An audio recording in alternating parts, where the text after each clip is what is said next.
BA पास करने के बाद चंद्रप्रकाश को ट्यूशन देने के सिवा और कुछ न सूझा। उसकी मां पहले ही मर चुकी थी। इसी साल पिता भी चल बसे थे और प्रकाश जीवन के जो मधुर सपने देखा करता था वे सब धूल में मिल गए। पिता ऊंचे पद पर थे। उनकी कोशिश से चंद्रप्रकाश को कोई अच्छी नौकरी मिलने की पूरी उम्मीद थी, पर वे सब अरमान धरे रह गए और अब गुजर बसर के लिए वहीं 6,000 रुपए महीने की ट्यूशन रह गई। पिता ने कुछ जायदाद भी न छोड़ी, उलटे पत्नी का बोझ और सिर पर लाद दिया, और पत्नी भी मिली तो पढ़ी लिखी, शौकीन, जबान की तेज, जिसे मोटा खाने और मोटा पहनने से मर जाना कबूल था। चंद्रप्रकाश को 6,000 की नौकरी करते शर्म तो आई, लेकिन ठाकुर साहब ने रहने की जगह देकर उसके आंसू पोंछ दिए।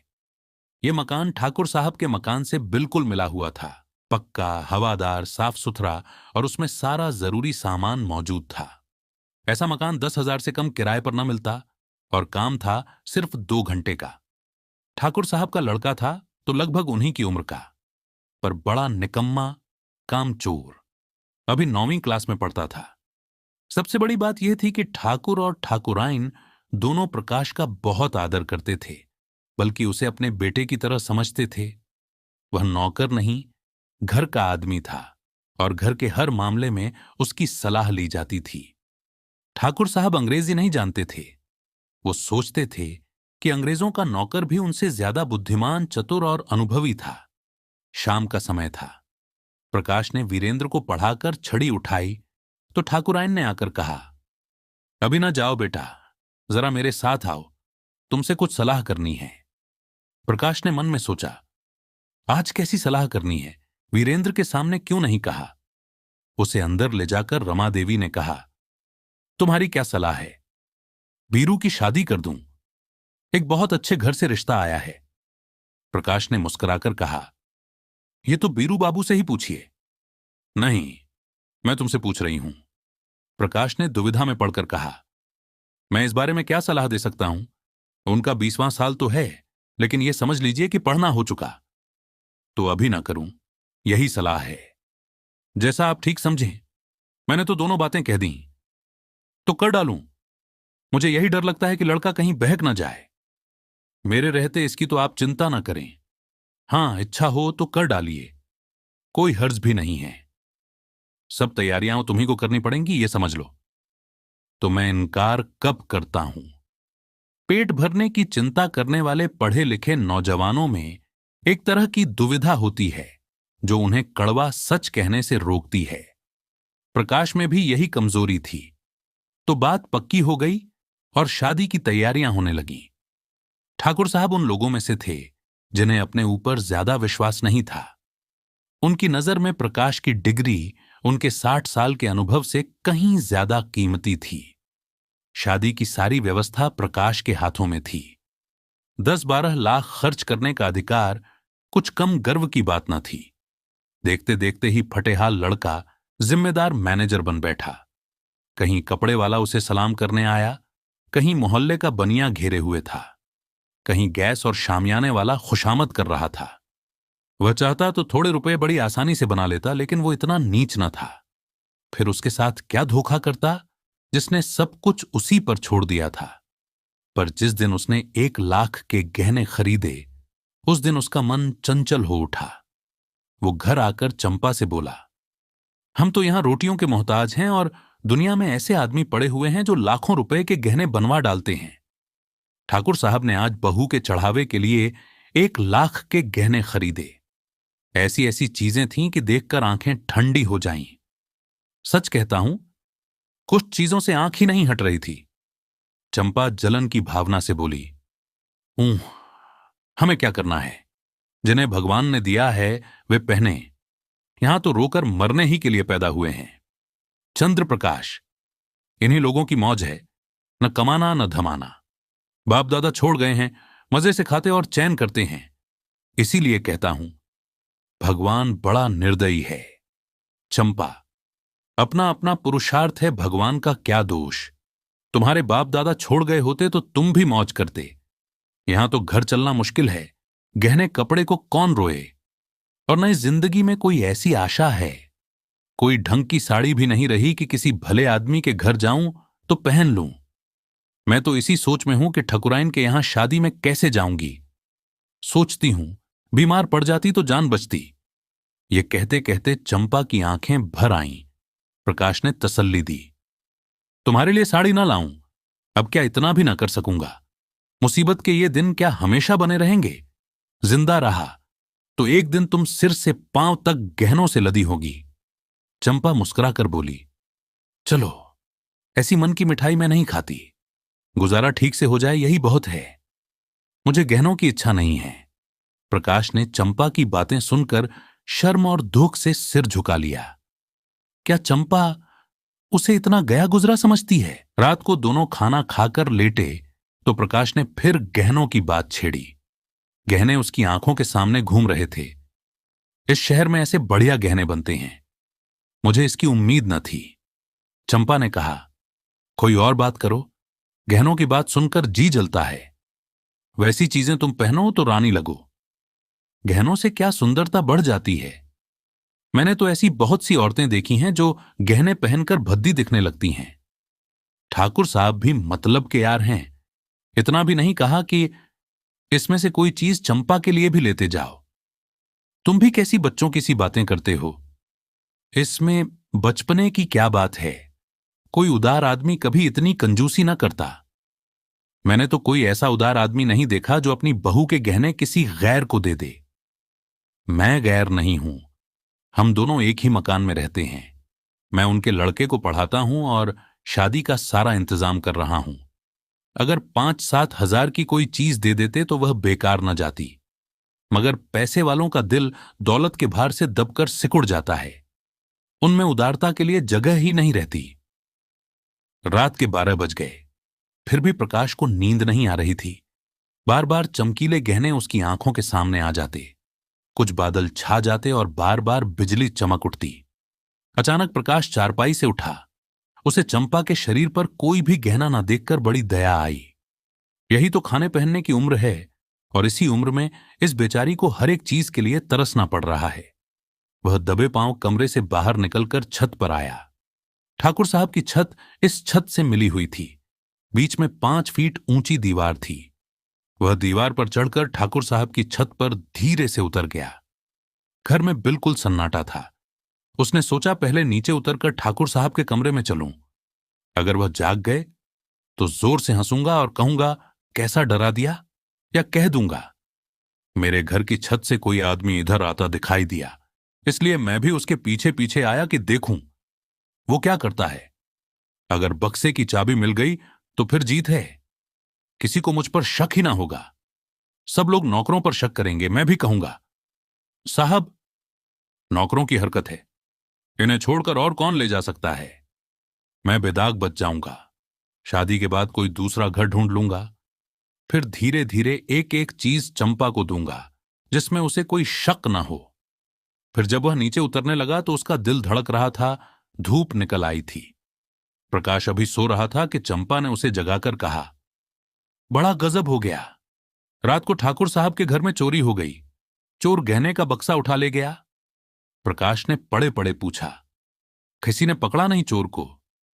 किसी को खबर भी ना लगी। वह बक्सा ले गया जिसमें शादी के गहने रखे थे। न जाने कैसे चाबी उड़ा ली और न जाने कैसे उसे मालूम हुआ कि इस बक्से में सामान रखा है। नौकरों से पूछताछ होगी। बाहर के चोर का यह काम नहीं है। नौकर तो उनके तीनों पुराने हैं। नियत बदलते क्या देर लगती है। आज मौका देखा तो उठा ले गए। तुम जाकर जरा उन लोगों को तसल्ली तो दो। ठाकुराइन बेचारी रो रही थीं। तुम्हारा नाम ले लेकर कहती थीं कि बेचारा महीनों इन गहनों के लिए दौड़ा, एक एक चीज अपने सामने झचवाई, और चोर ने उसकी सारी मेहनत पर पानी फेर दिया।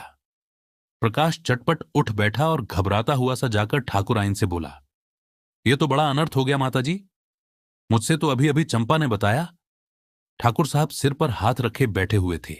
बोले, कहीं सेंध नहीं, कोई ताला नहीं टूटा, किसी दरवाजे की कुंडी नहीं उतरी।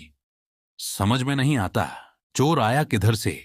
ठाकुराइन ने रोकर कहा, मैं तो लुट गई भैया। शादी सिर पर खड़ी है, कैसे क्या होगा भगवान। तुमने दौड़ धूप की थी, तब कहीं जाके चीजें आई थीं। न जाने किस मनहूस का साया पड़ गया। प्रकाश ने ठाकुर साहब के कान में कहा, मुझे तो किसी नौकर की शरारत लगती है। ठाकुराइन ने विरोध किया, अरे नहीं भैया, नौकरों में ऐसा कोई नहीं है। 10-10 हजार रुपये यूं ही ऊपर रखे रहते थे, कभी एक पाई भी नहीं गई। ठाकुर साहब ने नाक सिकोड़ कर कहा, तुम क्या जानो, आदमी का मन कितनी जल्द बदल जाया करता है।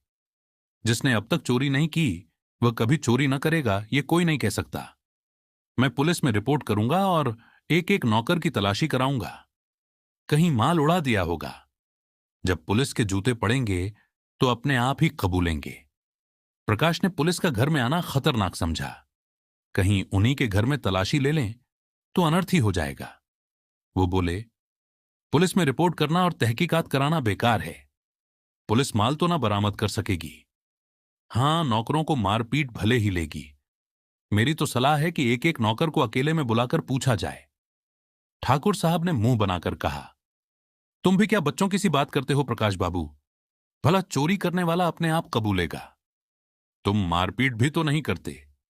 हां, पुलिस में रिपोर्ट करना मुझे भी बेकार ही लग रहा है। सामान बरामद होने से रहा, उलटे महीनों की परेशानी हो जाएगी। प्रकाश, लेकिन कुछ ना कुछ तो करना ही पड़ेगा। ठाकुर, कहो ही फायदा नहीं। हां, अगर कोई खुफिया पुलिस हो जो चुपके चुपके पता लगाए तो यकीनन माल निकल आए। लेकिन यहां ऐसी पुलिस कहां। तकदीर ठोंक कर बैठ रहो और क्या। प्रकाश, आप बैठ रहिए, लेकिन मैं बैठने वाला नहीं। मैं इन्हीं नौकरों के सामने चोर का नाम निकलवाऊंगा। ठाकुराइन, नौकरों पर मुझे पूरा विश्वास है। किसी का नाम निकल भी आए तो मुझे विश्वास नहीं होगा। ये किसी बाहर के आदमी का काम है, चाहे जिधर से आया हो, पर चोर आया बाहर से है। तुम्हारे छत से भी तो आ सकता है। ठाकुर, हां, जरा अपने छत पर तो देखो, शायद कुछ निशान मिले। कल दरवाजा तो खुला नहीं रह गया था। प्रकाश का दिल धड़कने लगा। वो बोला, मैं तो 10 बजे दरवाजा बंद कर लेता हूं। हां, कोई पहले से मौका देखकर छत पर चला गया हो और वहां छिपा बैठा रहा हो तो बात दूसरी है। तीनों आदमी छत पर गए तो बीच की मुंहडेर पर किसी के पांव की रगड़ के निशान दिखाई दिए। जहां पर प्रकाश का पांव पड़ा था वहां का चूना लग जाने के कारण छत पर पांव का निशान पड़ गया था। प्रकाश की छत पर जाकर मुंहडेर की दूसरी तरफ देखा तो वैसे ही निशान वहां भी दिखाई दिए। ठाकुर साहब सिर झुकाए खड़े थे। हिचकिचाहट के मारे कुछ कह न सके। प्रकाश ने उनके मन की बात पढ़ ली। इससे तो साफ होता है कि चोर मेरे ही घर में से आया था। अब तो कोई शक ही नहीं रहा। ठाकुर साहब ने कहा, हां, मैं भी यही समझता हूं, लेकिन इतना पता लग जाने से ही क्या हुआ। माल तो जाना था सो गया। अब चलो आराम से बैठें। अब रुपये की फिक्र करनी होगी। प्रकाश, मैं आज ही वह घर छोड़ दूंगा। ठाकुर, क्यों, इसमें तुम्हारा कोई दोष नहीं। प्रकाश, आप ना कहें तो ना सही, लेकिन मैं समझता हूं मेरे सिर बड़ा भारी अपराध लग गया। मेरा दरवाजा 9-10 बजे तक खुला ही रहता है। चोर ने रास्ता देख लिया। क्या पता 2-4 दिन में फिर आ घुसे। घर में अकेली एक औरत सारे घर की निगरानी नहीं कर सकती। इधर वह तो रसोई में बैठी होगी, उधर कोई आदमी चुपके से ऊपर चढ़ जाए तो जरा भी आहट सुनाई नहीं देगी। मैं घूम घाम कर कभी 9 बजे आता हूं, कभी 10 बजे, और शादी के दिनों में तो देर होती ही रहेगी। उधर का रास्ता बंद हो जाना चाहिए। मैं तो समझता हूं इस चोरी की सारी जिम्मेदारी मेरे सिर है। ठाकुराइन डरी, तुम चले जाओगे भैया, तब तो घर और सूना हो जाएगा। प्रकाश, कुछ भी हो माताजी, मुझे बहुत जल्द घर छोड़ना ही पड़ेगा। मेरी लापरवाही से चोरी हुई, उसका मुझे प्रायश्चित्त करना ही पड़ेगा। प्रकाश चला गया तो ठाकुर ने पत्नी से कहा, बड़ा लायक आदमी है। ठाकुराइन, क्या बात है, चोर उधर से आया, यही बात उसे लग गई। कहीं यह चोर को पकड़ ले तो कच्चा खा जाए। मुझे तो लगता है मार ही डालेगा। देख लेना, कभी ना कभी माल बरामद करेगा। अब इस घर में बिल्कुल न रहेगा, कितना ही समझाओ। किराए के रुपए और दे दूंगा। हम किराया क्यों दें, वह अपने आप ही घर छोड़ रहे हैं। हम तो कुछ कहते नहीं। किराया तो देना ही पड़ेगा। ऐसे आदमी को ज्यादा भी देना पड़े तो बुरा नहीं लगता। मैं तो समझती हूं वह किराया लेंगे ही नहीं। इतने कम रुपए में गुजारा भी तो ना होता होगा। प्रकाश ने उसी दिन वह घर छोड़ दिया। उस घर में रहने से जोखिम था, लेकिन जब तक शादी की धूमधाम रही, अक्सर पूरा दिन यहीं रहते थे। चंपा से कहा, एक सेठ जी के यहां 5,000 महीने का काम और मिल गया है, मगर वह रुपए मैं उन्हीं के पास जमा करता जाऊंगा। वह पैसे सिर्फ गहनों पर खर्च होंगे, उसमें से एक पाई भी घर के खर्च में ना आने दूंगा। चंपा भड़क उठी। पति प्रेम का यह रूप देखकर वो अपने अच्छे भाग्य पर खुश हो रही थी। भगवान में उसकी श्रद्धा और भी बढ़ गई। अब तक प्रकाश और चंपा के बीच में कोई पर्दा न था। प्रकाश के पास जो कुछ था वह चंपा का था। चंपा ही के पास उसके बक्से, अलमारी की चाबियां रहती थीं, मगर अब प्रकाश का एक बक्सा हमेशा बंद रहता। उसकी चाबी कहां है, इसका चंपा को पता नहीं था। वह पूछती, इस बक्से में क्या है? तो वह कह देता, कुछ नहीं। पुरानी किताबें इधर उधर पड़ी रहती थीं तो उठाकर बक्से में बंद कर दी। चंपा को शक करने की कोई वजह दिखाई न दी। एक दिन चंपा पति को पान देने गई तो देखा वह उस बक्से को खोले हुए देख रहे हैं। उसे देखते ही उन्होंने बक्से को जल्दी से बंद कर दिया।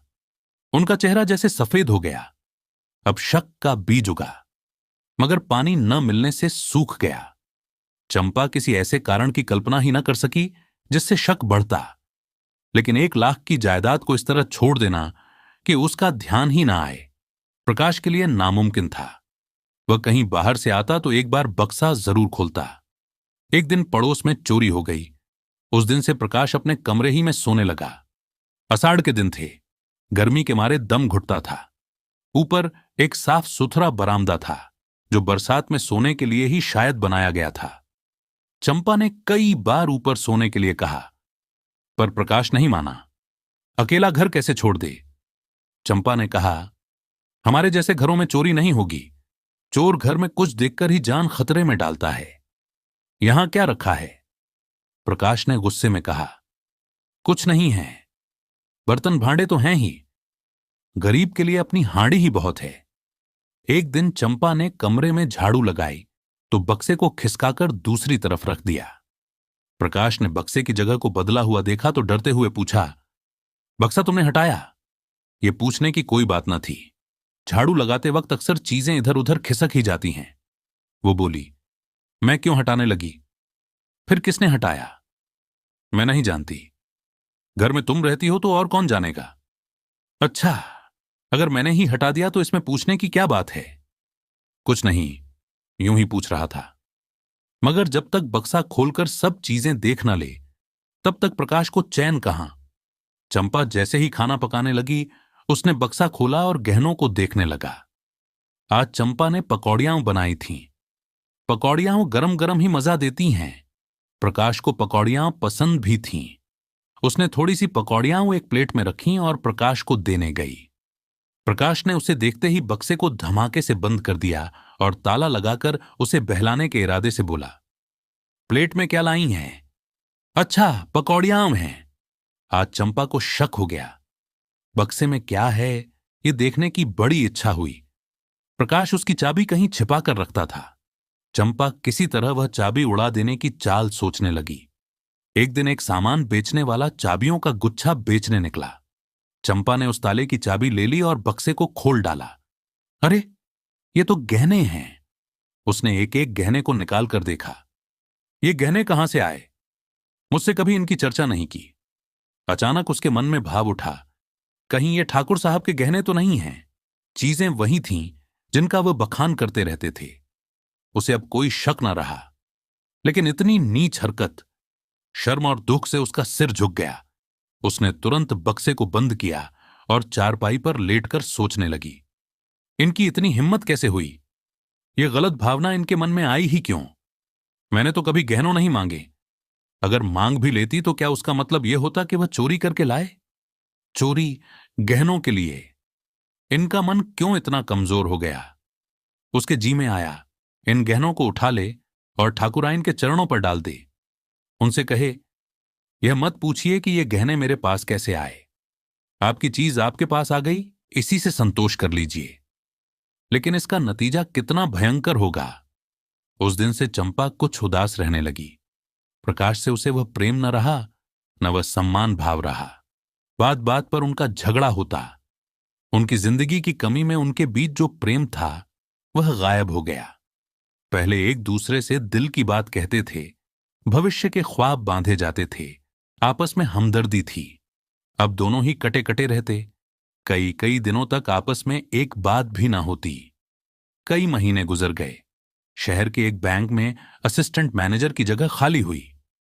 प्रकाश ने इकोनॉमिक्स पढ़ा था, लेकिन शर्त यह थी कि 20,000 रुपए की सिक्योरिटी देनी होगी। इतनी बड़ी रकम कहां से आएगी? प्रकाश तड़प तड़प कर रह जाता। एक दिन ठाकुर साहब से इस बारे में बात चल पड़ी। ठाकुर साहब ने कहा, तुम क्यों नहीं एप्लीकेशन भेजते? प्रकाश ने सिर झुकाकर कहा, 20,000 की सिक्योरिटी मांगते हैं, मेरे पास रुपए कहां रखे हैं? अजी, तुम एप्लीकेशन तो दो। अगर सारी बातें तय हो जाएं तो सिक्योरिटी भी दे दी जाएगी। इसकी चिंता ना करो। प्रकाश ने चकित होकर कहा, आप सिक्योरिटी दे देंगे? हां हां, यह कौन सी बड़ी बात है। प्रकाश घर चला तो बहुत उदास था। उसे यह जगह अब जरूर मिलेगी, लेकिन फिर भी वह खुश नहीं था। ठाकुर साहब की सरलता, उनका उस पर इतना अटल विश्वास उसे चोट पहुंचा रहे थे। उनकी शराफत उसके कमीनेपन को कुचल रही थी। उसने घर आकर चंपा को यह खुशखबरी सुनाई। चंपा ने सुनकर मुंह फेर लिया। एक पल के बाद बोली, ठाकुर साहब से तुमने क्यों सिक्योरिटी दिलवाई? प्रकाश ने चिढ़कर कहा, फिर और किससे दिलवाता? यही ना होता कि काम ना मिलता। रोटियां तो मिल ही जाती, रुपए पैसे की बात है। कहीं भूल चूक हो जाए तो तुम्हारे साथ उनके रुपए भी जाएंगे। यह तुम कैसे समझती हो कि भूल चूक होगी? क्या मैं अनाड़ी हूं? चंपा ने बेरुखे मन से कहा, आदमी की नीयत भी तो हमेशा एक सी नहीं रहती। प्रकाश सुन्न रह गया। उसने चंपा को चुभती हुई आंखों से देखा, पर चंपा ने मुंह फेर लिया। वह उसके भावों को समझ नहीं पा रहा था, लेकिन ऐसी खुशखबरी सुनकर भी चंपा का उदास रहना उसे परेशान करने लगा। उसके मन में सवाल उठा, इन शब्दों में कहीं ताना तो नहीं छिपा हुआ है? चंपा ने बक्सा खोलकर देख तो नहीं लिया? इस सवाल का जवाब पाने के लिए इस समय वह कुछ भी कर सकता था। खाना खाते समय प्रकाश ने चंपा से पूछा, तुमने क्या सोचकर कहा था कि आदमी की नीयत तो हमेशा एक सी नहीं रहती? जैसे ये उसकी जिंदगी या मौत का सवाल हो। चंपा ने संकट में पड़कर कहा, कुछ नहीं, मैंने दुनिया की बात कही थी। प्रकाश को संतोष न हुआ। क्या जितने आदमी बैंकों में नौकर हैं उनकी नीयत बदलती रहती है? वह बोला। चंपा ने पिंड छोड़ाना चाहा। तुम तो जबान पकड़ लेते हो। ठाकुर साहब के यहां इस शादी ही में तुम अपनी नीयत ठीक नहीं रख सके। 10 से 20,000 रुपये की चीजें घर रखी लीं। प्रकाश के दिल से बोझ उतर गया। वो मुस्कुराकर बोला, अच्छा, तुम्हारा इशारा उस तरफ था, लेकिन मैंने कमीशन के सिवा उनकी एक पाई भी नहीं छुई। और कमीशन लेना तो कोई पाप नहीं। बड़े बड़े हुक्काम खुले खजाने कमीशन लिया करते हैं। चंपा ने अपमान के भाव से कहा, जो आदमी अपने ऊपर इतना विश्वास रखे उसकी आंख बचाकर एक पाई भी लेना मैं पाप समझती हूं। तुम्हारी सज्जनता तो मैं जब जानती कि तुम कमीशन के रुपये ले जाकर उनके हवाले कर देते। इन 6 महीनों में उन्होंने तुम्हारे साथ क्या क्या सलूक किए, कुछ याद है? मकान तुमने खुद छोड़ा, लेकिन वह किराया भी देते हैं। इलाके से कोई सौगात आती है तो तुम्हारे यहां जरूर भेजते हैं। तुम्हारे पास घड़ी न थी, अपनी घड़ी तुम्हें दे दी। तुम्हारी नौकरानी जब नागा करती है, खबर मिलते ही वो अपना नौकर भेज देते हैं। मेरी बीमारी में डॉक्टर साहब की फीस उन्होंने दी और दिन में 2 बार हाल चाल भी पूछने आया करते थे। ये जमानत ही क्या छोटी बात है। अपने रिश्तेदारों तक की सिक्योरिटी तो जल्दी कोई करता नहीं। तुम्हारी सिक्योरिटी के लिए 20,000 रुपये निकाल कर दे दिए। इसे तुम छोटी बात समझते हो? आज तुमसे कोई भूल चूक हो जाए तो उनके रुपए तो जब्त हो ही जाएंगे। जो आदमी अपने ऊपर इतनी दया रखे उसके लिए हमें भी जान देने के लिए तैयार रहना चाहिए। प्रकाश खाना खाकर लेटा तो उसकी आत्मा उसे धिक्कार रही थी। दुखते हुए फोड़े में कितना मवाद भरा हुआ है, यह उस वक्त मालूम होता है जब उसे चीरा जाता है। मन का पाप उस वक्त मालूम होता है जब कोई उसे हमारे सामने खोलकर रख देता है। किसी सामाजिक या राजनीतिक अन्याय का व्यंग्य चित्र देखकर क्यों हमारे मन को चोट लगती है? इसीलिए कि वह चित्र हमारी जानवरों वाली हरकत को खोलकर हमारे सामने रख देता है। वह जो बड़े से समुद्र में बिखरा हुआ पड़ा था, जैसे एक जगह आकर बहुत बड़ा हो जाता है, तब हमारे मुंह से निकल पड़ता है उफ, फोह। चंपा के इन अपमान भरे शब्दों ने प्रकाश के मन में ग्लानि पैदा कर दी। वह बक्सा कई गुना भारी होकर पहाड़ की तरह उसे दबाने लगा। मन में फैला हुआ पाप एक जगह इकट्ठा होकर उसे कचोटने लगा। कई दिन बीत गए। प्रकाश को बैंक में जगह मिल गई। इसी जश्न के लिए उसके यहां मेहमानों की दावत थी। ठाकुर साहब, उनकी पत्नी बीरू और उसकी नई नवेली बहू सभी आए हुए थे। चंपा सेवा सत्कार में लगी हुई थी। बाहर दो चार दोस्त गा बजा रहे थे। खाना खाने के बाद ठाकुर साहब चलने को तैयार हुए। प्रकाश ने कहा, आज आपको यहीं रहना होगा दादा, मैं इस वक्त न जाने दूंगा। चंपा को उसका यह आग्रह बुरा लगा। चारपाइयां नहीं है, बिछाने के लिए कुछ नहीं है और न इतनी जगह है। रात भर उन्हें तकलीफ देने और खुद तकलीफ उठाने की क्या जरूरत थी, उसकी समझ में ना आई। लेकिन प्रकाश विनती करता ही रहा, इतना कि ठाकुर साहब राजी हो गए। 12 बज गए थे। ठाकुर साहब ऊपर सो रहे थे। बीरू और प्रकाश बाहर बरामदे में थे। तीनों औरतें अंदर कमरे में थीं। प्रकाश जाग रहा था। बीरू के सिरहाने उसकी चाबियों का गुच्छा पड़ा था। प्रकाश ने गुच्छा उठा लिया, फिर कमरा खोलकर उसमें से गहनों का बक्सा निकाला और ठाकुर साहब के घर की तरफ चला। कई महीने पहले वह इसी तरह कांपते दिल के साथ ठाकुर साहब के घर में घुसा था। उसके पांव तब भी इसी तरह थरथरा रहे थे, लेकिन तब कांटा चुभने का दर्द था और आज कांटा निकलने का। तब बुखार चढ़ा था। वो पागलपन, बेचैनी और घबराहट से भरा हुआ था, और आज बुखार उतर रहा था, इसलिए सब शांत और ठंडा था। तब कदम पीछे हट रहे थे, आज आगे बढ़ रहे थे। ठाकुर साहब के घर पहुंचकर उसने धीरे से बीरू का कमरा खोला और अंदर जाकर ठाकुर साहब के बिस्तर के नीचे बक्सा रख दिया। फिर तुरंत बाहर आकर धीरे से दरवाजा बंद किया और घर को लौट पड़ा। हनुमान संजीवनी बूटी वाला पहाड़ उठाए जिस गर्व और आनंद का अनुभव कर रहे थे, कुछ वैसा ही आनंद प्रकाश को भी हो रहा था। गहनों को अपने घर ले जाते समय उसके जान सूखी जा रही थी, मानो किसी गहरी अंतहीन खाई में गिरा जा रहा हो। आज बक्से को लौटाकर उसे लगा जैसे वह किसी हवाई जहाज में बैठा हुआ आसमान की ओर उड़ा जा रहा है, ऊपर ऊपर और ऊपर। वह घर पहुंचा तो बीरू सोया हुआ था। उसने चाबियां उसने सिरहाने रख दी। ठाकुर साहब सुबह सुबह ही चले गए। प्रकाश शाम के वक्त पढ़ाने जाया करता था। आज वह बेचैन होकर जल्दी जा पहुंचा। देखना चाहता था वहां आज क्या गुल खिल रहे हैं। वीरेंद्र ने उसे देखते ही खुश होकर कहा, बापूजी, कल आपके यहां की दावत बड़ी शुभ थी। जो गहने चोरी हो गए थे सब मिल गए। ठाकुर साहब भी आ गए और बोले, बड़ी शुभ दावत थी तुम्हारी। पूरा का पूरा बक्सा मिल गया, एक चीज भी गायब नहीं हुई, जैसे सिर्फ रखने ही के लिए ले गया हो। प्रकाश को इन बातों पर कैसे विश्वास आए जब तक वह अपनी आंखों से बक्से न देख ले। कभी ऐसा भी हो सकता है कि चोरी हुआ माल 6 महीने के बाद मिल जाए, वो भी वैसे का वैसा।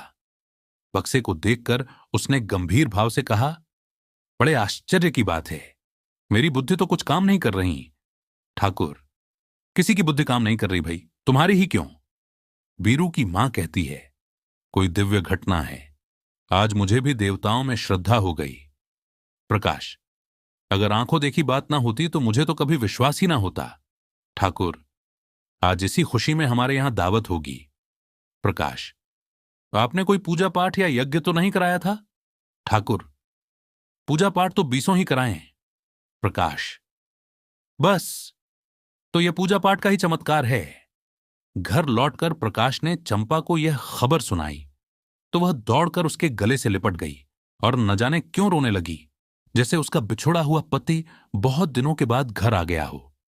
प्रकाश ने कहा, आज उनके यहां हमारी दावत है। मैं कल 1000 गरीबों को खाना खिलाऊंगी। तुम तो हजारों का खर्च बतला रही हो। मुझे इतनी खुशी हो रही है कि लाखों खर्च करने पर भी अरमान पूरा ना होगा। प्रकाश की आंखों से भी आंसू निकल आए। सीख इस कहानी में मुंशी जी ने बताया है कि लालच इंसान को क्या से क्या बना देता है। प्रकाश पढ़ा लिखा था और एक बच्चे को पढ़ाता भी था, तो इस हिसाब से वो गुरु भी हुआ, लेकिन लालच ने उसे नीचे गिरा दिया था, उसे चोर बना दिया था। ठाकुर साहब ने उस पर कितने एहसान किए, उसे अपना परिवार माना, लेकिन लालच ने प्रकाश की आंखों में उनकी सब अच्छाई को धुंधला कर दिया था। हम यहां साफ साफ देख सकते हैं कि गलत काम करने के बाद इंसान कितना डरा और घबराया हुआ सा रहने लगता है। गहने चुराने के बाद प्रकाश को एक पल भी चैन नहीं मिला। वो घड़ी घड़ी बक्से को चेक किया करता था। इंसान जब एक झूठ बोलता है तो उसे छुपाने के लिए वो और झूठ बोलता चला जाता है और एक ऐसे जाल में फंस जाता है जिससे निकलना बेहद मुश्किल हो जाता है। हमें यहां यह भी सीख मिलती है कि हमें कभी किसी पर आंख बंद करके विश्वास नहीं करना चाहिए। आपकी सावधानी आपको कई हादसों से बचा सकती है। हां, प्रकाश ने बहुत गलत काम किया, लेकिन अपनी गलती का एहसास होने के बाद उसने गहने लौटाकर यह साबित कर दिया कि अपनी गलती मानना और उसे सुधारना एक अच्छे इंसान की निशानी है। हमारे सामने भी जिंदगी में ऐसे मौके आएंगे जब गलत रास्ते की ओर जाना ज्यादा आसान लगेगा, लेकिन वो रास्ता आगे जाकर आपको सिर्फ दुख और तकलीफ ही देगा। उस कमजोर पल में अगर आपने खुद को डगमगाने नहीं दिया तो आप खुद को बहुत सारी मुसीबतों से बचा लेंगे। शॉर्टकट या गलत रास्ता सिर्फ कुछ समय के लिए सुख दे सकता है, भले ही वो आपको थोड़े ज्यादा पैसे दे दे, लेकिन सुकून और चैन कभी नहीं दे सकता। इसलिए अपना रास्ता संभल कर चुनें।